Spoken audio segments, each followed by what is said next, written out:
Welcome in everybody to Betting Pros. It's time to place your bets. It is me, Joe Pisapia, and this is BP NFL. It's time to look ahead to the best bets for Week 8 in the NFL. Everybody's playing. I don't know why.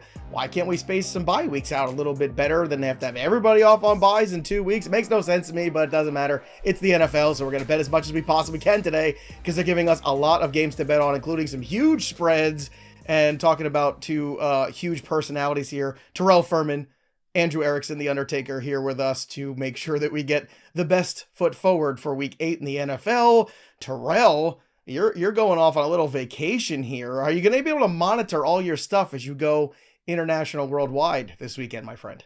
Oh, yeah, absolutely. I have no worries that I'm going to be 100% dialed into the slate and enjoying a little pleasure as well. So, nice time for a vacation, but it doesn't matter. We're coming off a winning week. I'm ready to make it too. Terrell's got all those VPNs going on, so nobody can track him. Nobody knows where he is, what he's doing. Erickson, the Belichick Bowls this weekend. Jets, Patriots. How you feeling about this one? Do you think we got a puncher's chance? I don't know. I haven't broke down that game yet, so check out the Betting Pros primer later in the week. My thoughts. There you go, bettingpros.com. That's where you get it. And while you're at it, you might as well download the BP app if you haven't already.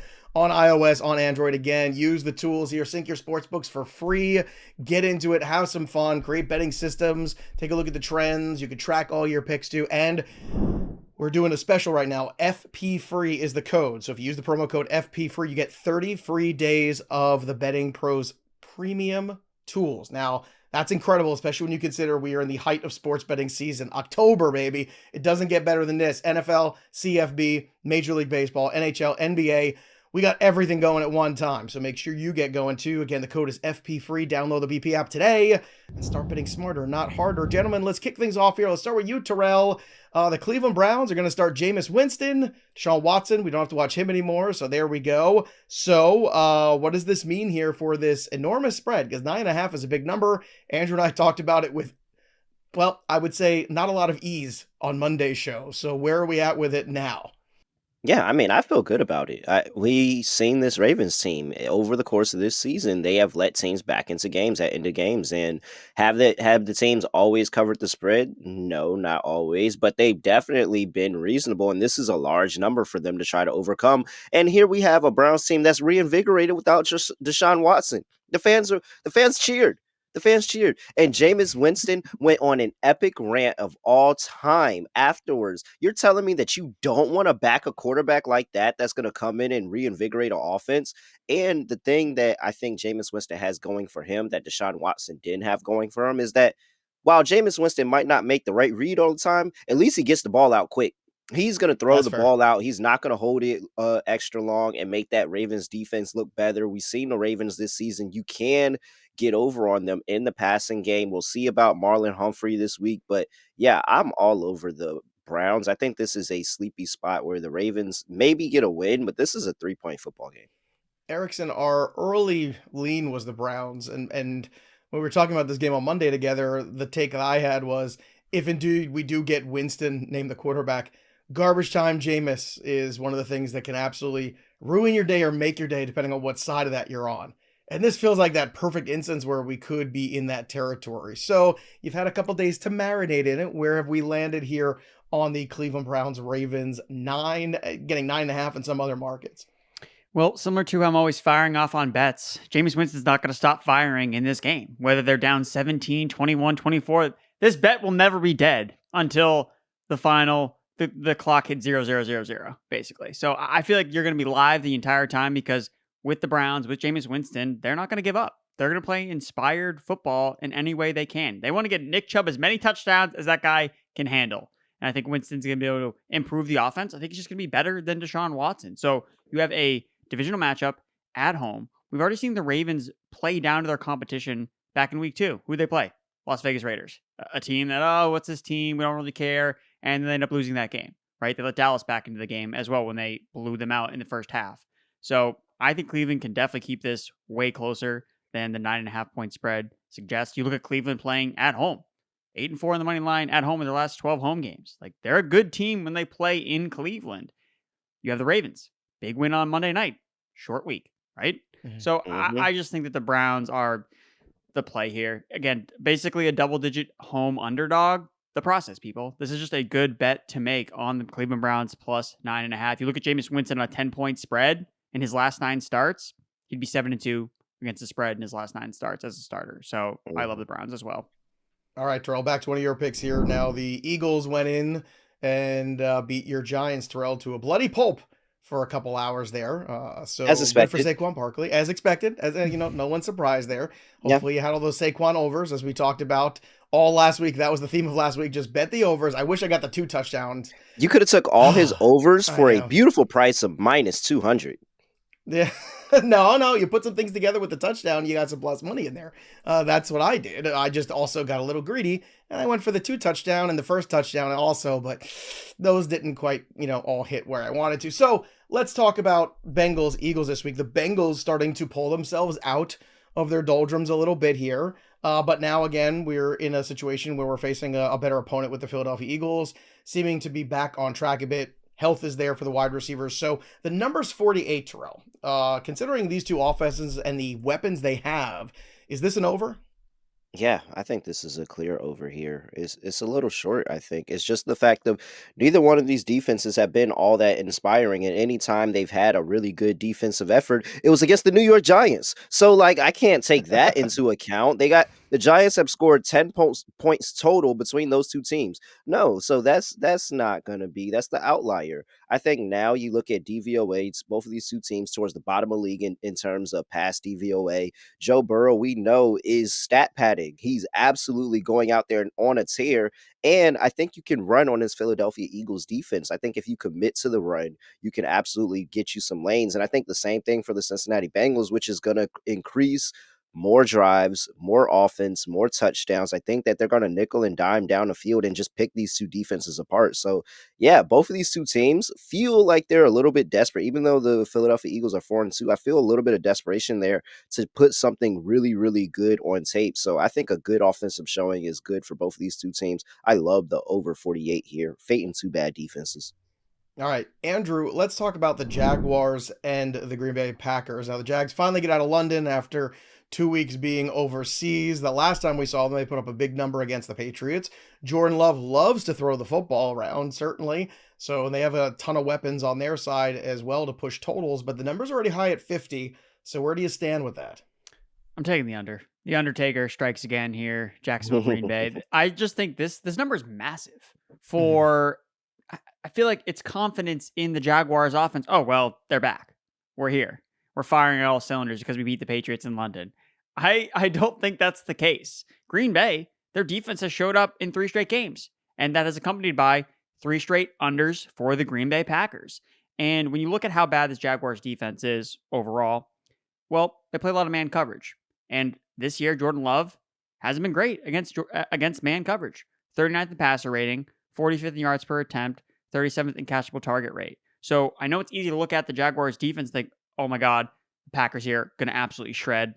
Playing on the road where the Packers haven't always showed up necessarily against a bottom-dwelling team, I think you get underwhelming performance from Green Bay here, and I think that affects the total in this game. I just think it's too large at 50 points based on the fact that the Packers defense is playing much better the last couple of weeks against better teams offensively than the Jacksonville Jaguars. So I'm not going to buy into one spiked week of production from Jacksonville a couple of weeks ago against the Colts, where I think Green Bay's defense is solid and underrated. So I'm going to take the under.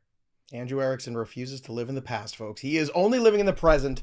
And if you want to live in the present too, the best place to do that is on our Discord, fantasypros.com/chat. And of course, bettingpros.com/chat. That's the place to go to talk all the betting you want. You can join them both. They're super fun and free to join. Bettingpros.com is where you can get all the Matt Peralt picks. You can get all the interaction with the other DGens, betting everything you can imagine, getting fun conversations, maybe get some insight too, especially if you're new to the betting game. So again, go to bettingpros.com/chat. That's the place to go to join our Discord today. And we're going to have some fun stuff going on there too, just like on the FP side of things. Andrew and I in a couple weeks might be doing some stuff over there on the Discord too, some shows maybe too, for you to get in, ask us questions, and talk about some of the games along with us. So now is the time to get in. Again, bettingpros.com/chat. Let's get back to you here, Terrell. We don't have quite clarity as of today's news. Jaden Daniels was not going to be practicing. The Bears are coming off a bye. Bears are coming off a big victory here. Caleb Williams on an upward trajectory. The health of the Bears also pretty good, except for the defense. There are some guys banged up on that side. So the number is 44 for this one. We could get Mariota. We'll see what happens. But clearly the Panthers and the Bears, two different football teams here for the Commanders. So Commanders in kind of in a driver's seat position here just about for this division. This would be a tough home loss if they were to take it here, but you want to go to the under instead. Let's talk about that 44 and why you think this one underperforms in terms of total. Yeah, because I think the Bears defense really found something and they're playing really, really great football here. They're getting to the cornerback. They're getting very, very good play from the outside, especially Jalen Johnson.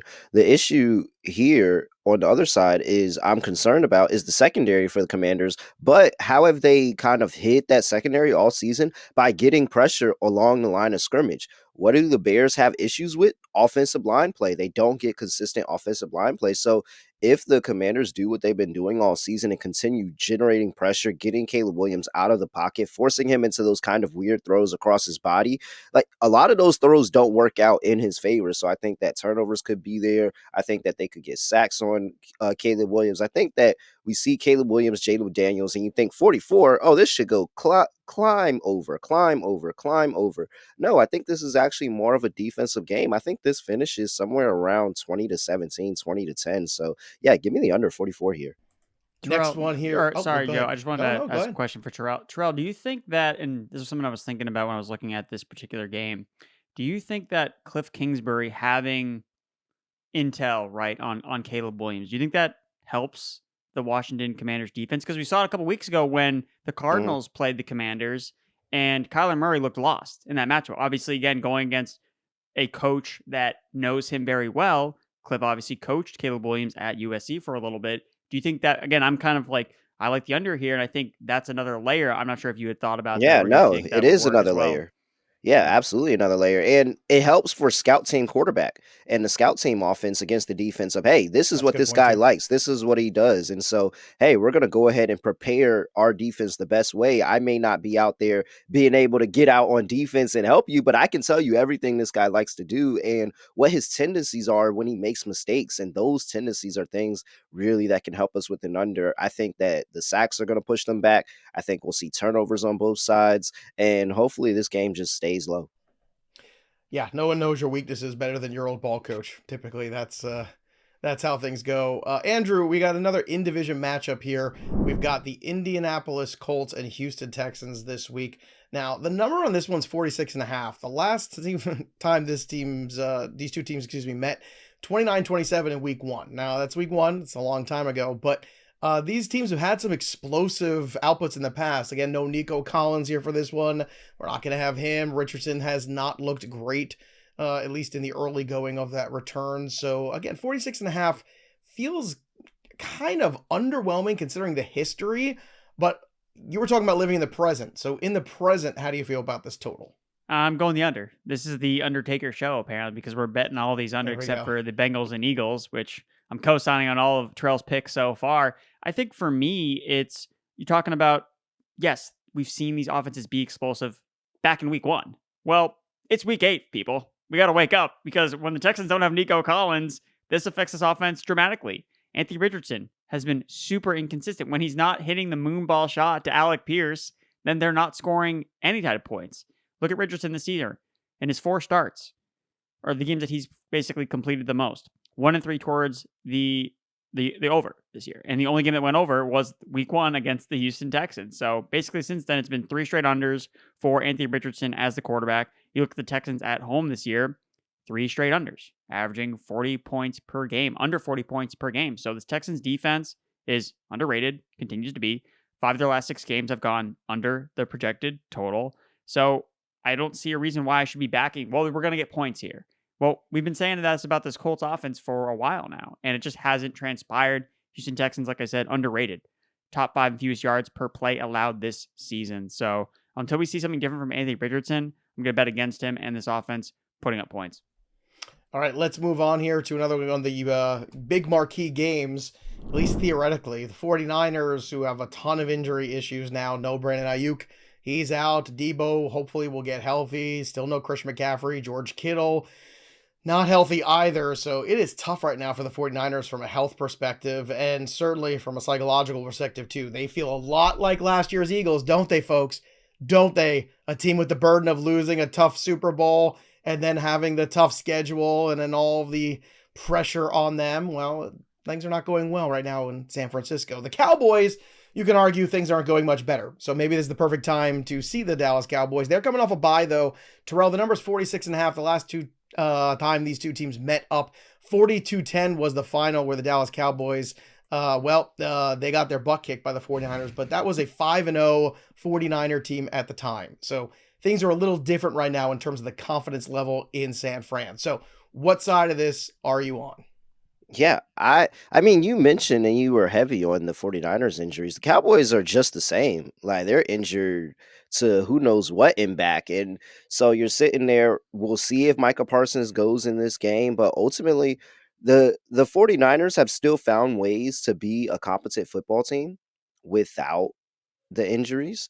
I don't know if the Cowboys have. And so the rush defense is really the issue here for me. I think the 49ers are going to go down, nickel and ball this ball down the field. They're going to rush Jordan Mason into the ground, and it's going to be long possessions for the 49ers. And I don't think the Cowboys offensively have anything to give. Like they just do not look good, and it looks like they need a change. They paid Dak all this money, and it doesn't seem like he's able to get the ball to the receiver that they paid all this money to. So with all of that being said, I don't think it's going to be a lot of points. I think this is an ugly game with both teams who are battered on both sides of the ball. I think the 49ers are going to be able to control the clock, have long possessions. We could see a 2-3 possession first quarter here where it ends 7-0. And so, yeah, I like the under 46 here.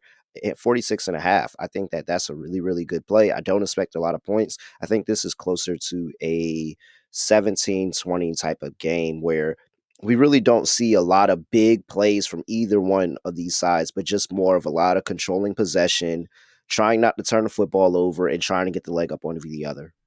Yeah, I got to tell you, if Parsons plays and we don't know if he's going to, I like that under even more. You got to get some defensive players back going here. And the 49ers right now, look, they might still win this division by default the way things are going, but this could be a very quick exit for them in the playoffs. Again, it feels a lot like another team last year, the Philadelphia Eagles. Every year, it's the same thing. Every year, the same thing happens. Everybody ignores it. They're always the first or second team on the board right after the Super Bowl, whoever lost the Super Bowl. When are we going to learn? That's why you listen to the show. That's why you subscribe to the channel and the podcast. The Raiders, speaking of last time teams met up, the last time the Raiders were underdogs, went into Kansas City at the end of last season and absolutely trounced them. Now, the Kansas City Chiefs keep finding ways to win games. Patrick Mahomes isn't necessarily putting up pretty stat lines except in the W column, which at the end of the day, that's all that matters. The defense is playing pretty well, though. That is the thing about Kansas City. That Kansas City defense has been very good. Now, this is a game they should win, but it is a big number here, 10 points. Andrew, I guess the big question here is, at this point, is the Kansas City Chiefs offense, even if DeAndre Hopkins comes in and can play a few snaps for them and get a couple plays in, is there enough explosiveness in this offense to reach a double-digit cover?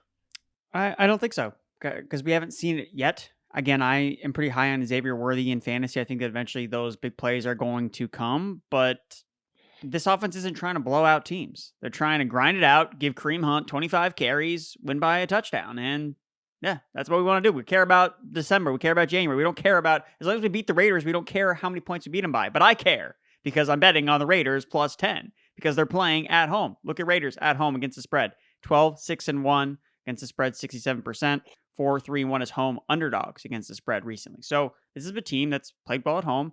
Last week, I don't know how they were still in that Rams game despite turning the ball over seemingly every single possession. Gardner Minshew just throwing interception after interception, but you look up and they're still in the game. So I think that the Raiders, again, it's a divisional opponent. They know that the Chiefs aren't necessarily firing on all cylinders, so I think they're going to play some inspired football here. Again, we saw them beat them on Christmas last year. So it's not for we can't beat the Chiefs. We're really intimidated.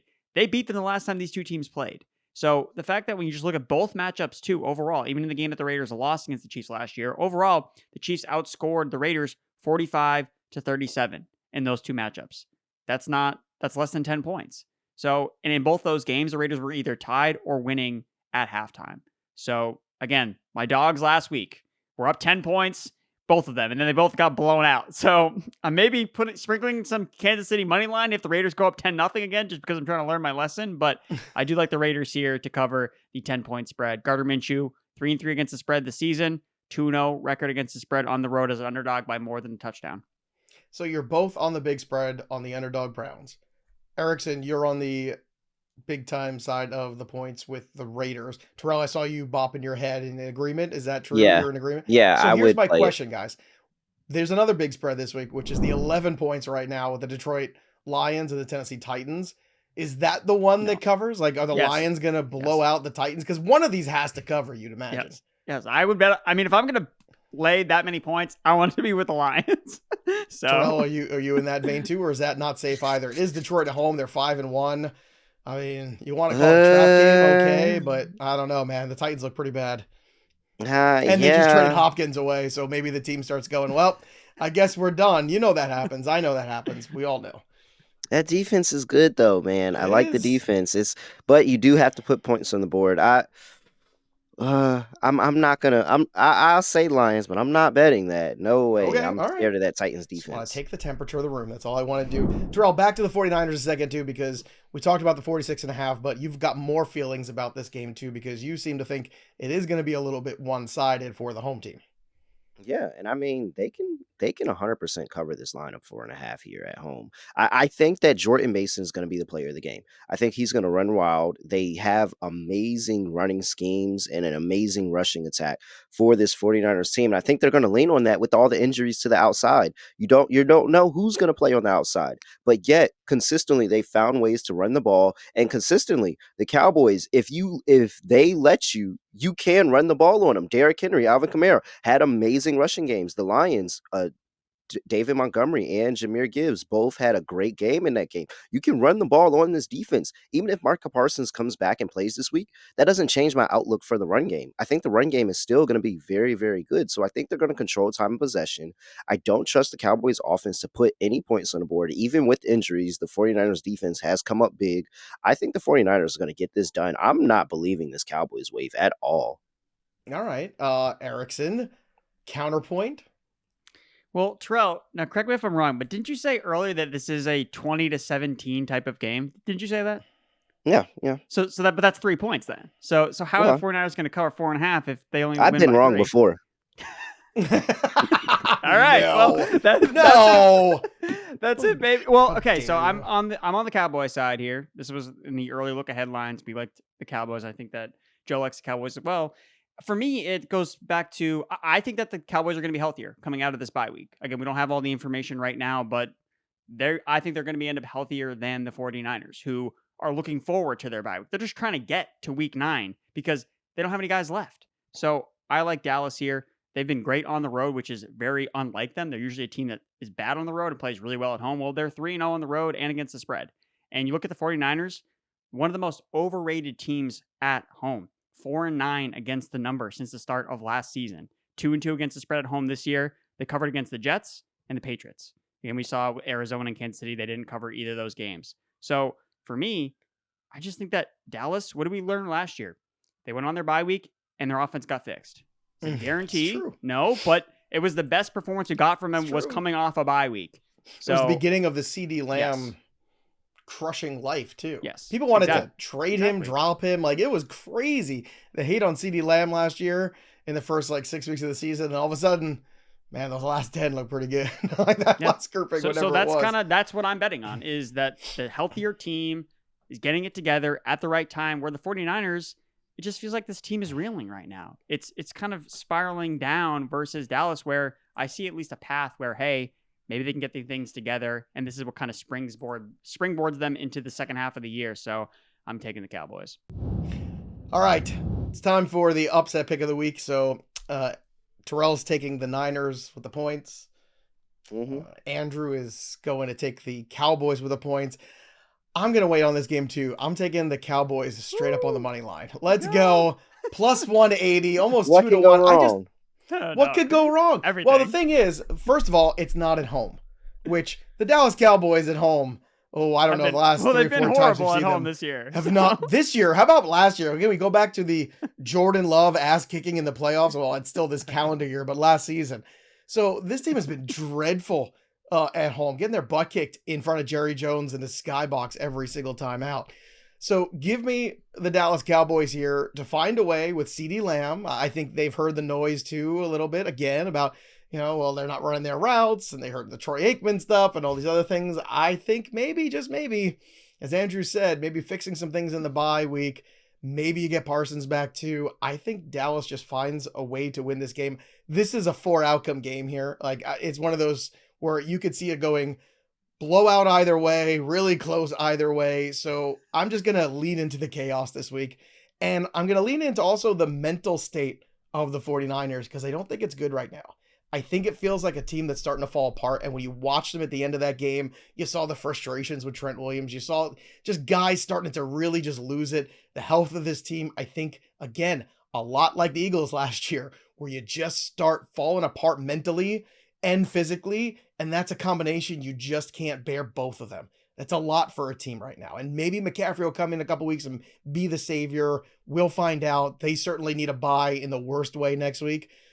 God, talk about perfect timing for them. Just clear their head. I think they just need to get to the bye and reset. But let's take those Cowboys plus 180. And also, let's take it and put it with something else that everybody else seems a little afraid of. I'm not. Go Lions. 10.5. I already locked it in there before it moved to the 11, but you might be able to find it 10.5 in some other spots. Give me the Lions and the Cowboys on the money line, with the Lions and the 10.5. You put it together, get plus 430. That's how I want to roll this week. Just two simple things. The Lions kicking ass and the 49ers falling apart.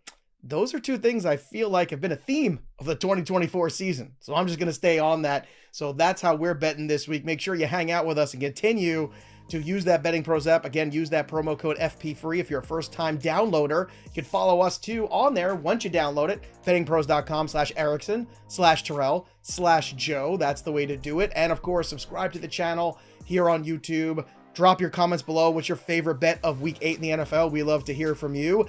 And I want to know what side of the 49er Cowboy game you're on, because I'm sure you've got opinions. Come on, Cowboys fans.